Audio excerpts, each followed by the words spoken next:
It's fun to see all the other Justice League characters in their costumes. The work and the energy that went into the aesthetic of these costumes, it's really impressive. Just like a bat. I dig it.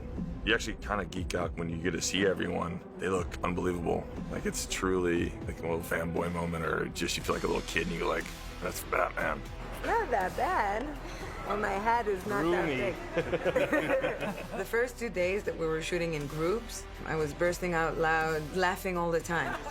One moment I'm being super serious and I have the sword and the shield and everyone are dressed so beautifully and everyone looks so strong, just like in the comic books. And then they cut and I look to my sides and I'm like, what are we doing? It's like costumes, it's like Halloween. It was really, really funny, but it was awesome. It's a great experience. One of the most glorious times for me is the early time of research and development.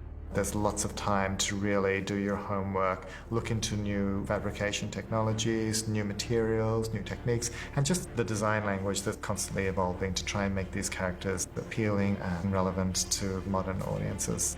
As well as researching the 75 years of the legacy of all these characters and how they've been drawn through all of the decades and what they've come to mean to people, what they stand for.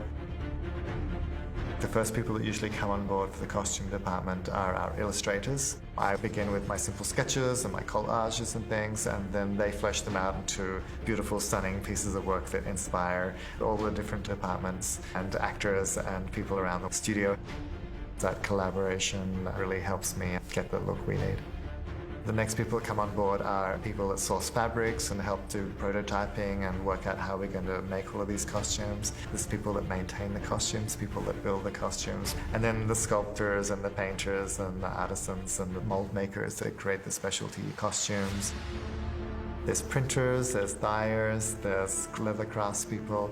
There's a whole army of people that go into making these costumes the way they do when they walk onto sets. So it takes a village, that's for sure. So this is my costume office in here. I've been working on some prototypes for the new superhero costumes.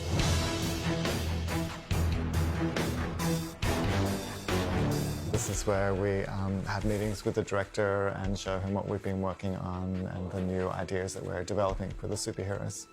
What is this outfit? It's weird. Yeah, it's really odd. Something I wanted to pitch to you guys.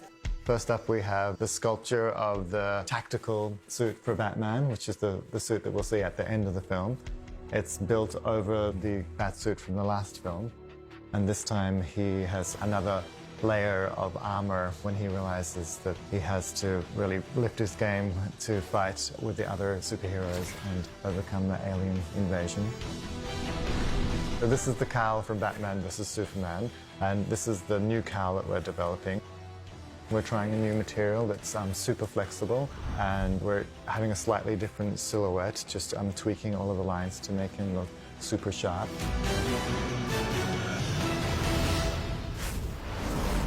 Over here is our Aquaman corner. This is a scan of Jason, and in the computer we take the scan and we draw the costume over his body so we can get all the proportions right. We can play around with the shapes and make sure it all looks great. We did lots of tests here of colors, different goals. Zach really wanted the costume to feel ancient and broken down, so we're playing with that with our paintwork here. Whether it's the trident, the eyes, the costume, when you put everything on, you're right into the character, and that's the beautiful thing. That's when you're working with really talented artists. From props to, obviously, Michael, who has made all of our costumes, and they're amazing. Yeah! Over here we have Flash's corner. With this costume, Zach wanted this great mixture between a very high-tech approach, but also low-tech, lots of beaten-up kind of textures. Sort of feels like a prototype suit.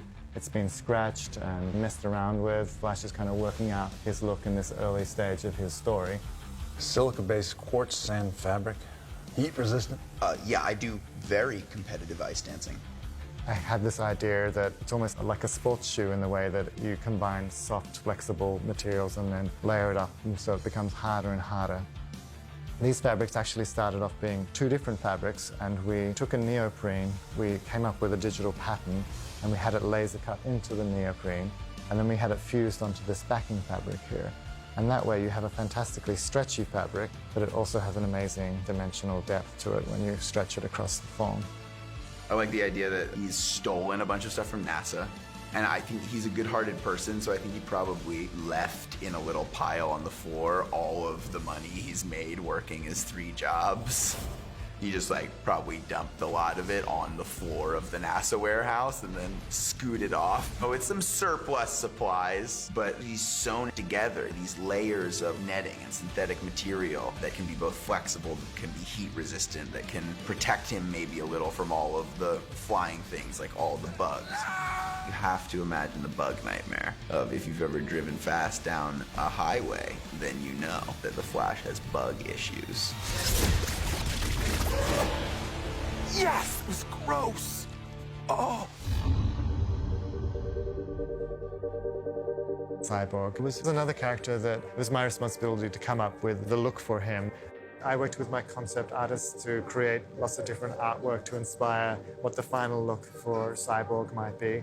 And it's ultimately going to be a character that's created digitally in the film, but in pre-production we sort of had to work out what his look was, how he works with the look of the rest of the team.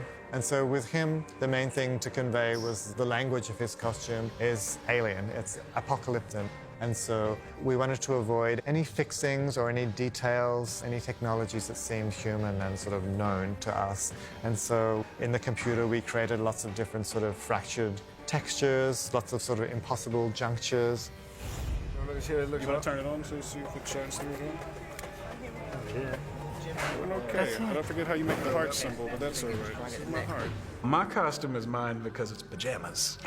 I have the CG mocap suit, and I've actually grown accustomed to it now.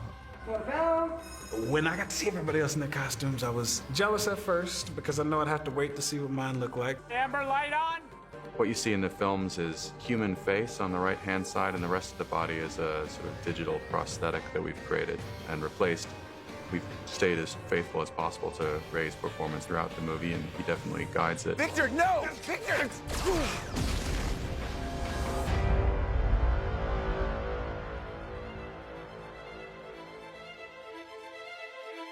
This time around, we really wanted Superman to really jump off the screen and have an even more special luster and a luminous quality. The blue of the suit is a little bit more intense and saturated than last time around. And also, we developed this highly chromed and reflective undersuit.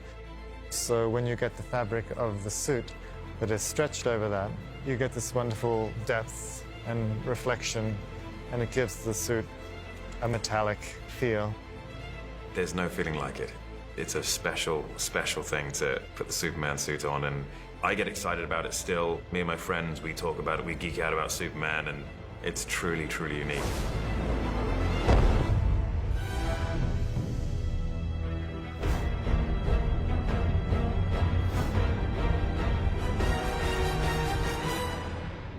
What I wanted to achieve with Wonder Woman's costume is to get a mixture of strength but also elegance. She's a legitimate warrior and a fantastic, strong fighter, but she also, the way she fights is very different from the other characters. She has a real discipline and a strength and a majesty to her way of fighting, and that extends to the whole Amazon culture. She's battle-scarred. She's obviously been in a lot of battles before. Her costume is very distressed. Her costume has changed a little bit, mostly in the coloring. It's a little bit more vibrant this time around. It has a little bit more glow to it. And also the biggest change is probably just the practicality of it all. I need to be able to fight, move, sit, kick. We ended up having, I think, over 14 different costumes. One is softer, one is shinier, one is heavier, one is darker, one is lighter. So at the end of the day, I was as comfortable as could be in this type of costume. Oh, that's the best part of it. This film is definitely, hands down, the most epic, huge-scale film I've ever worked on. I have a great team of people that help me carry that off, putting ideas down on the table and make sure that all of the storytelling in the clothes is happening in a clear and powerful way. There's no limit to the amount of detail and love and care that we can put into these costumes, and which makes it such an exciting project for me. It's been completely a thrill.